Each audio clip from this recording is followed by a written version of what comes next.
syndrome. Let's not get into this whole Stockholm syndrome situation, okay?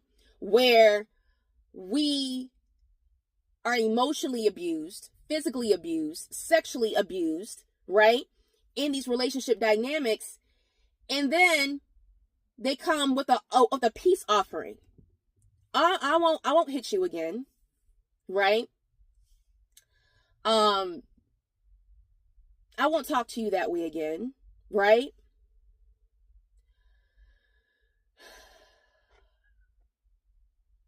I won't, going back to nice, right? I won't push those boundaries that you enforced. I won't do that again.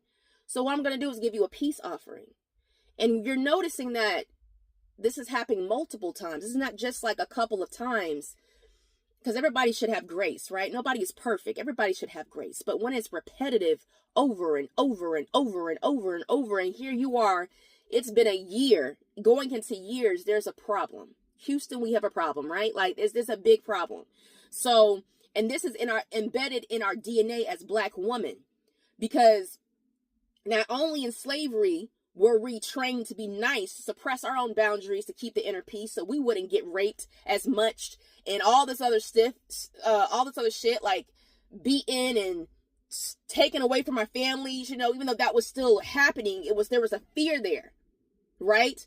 Of not upsetting master, right? Not upsetting anybody and just keeping it in, just to being nice to hold the peace. But that then is, I feel like, that is paired with this Stockholm syndrome mentality.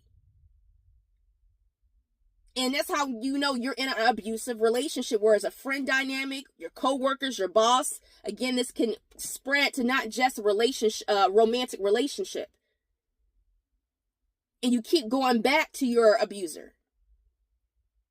Because, he's you know, maybe financially taking care, because financial abuse is a thing too. That's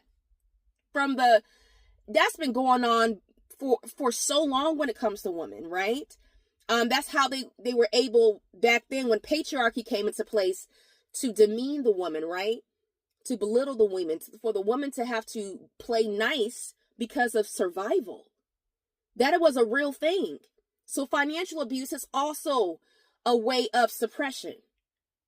And it's that Stockholm syndrome, like, okay, in order for me to survive, in order for me, I have to play nice, or I have to not speak my truth, or I have to just keep this relationship dynamic going because I'm scared that I may not have that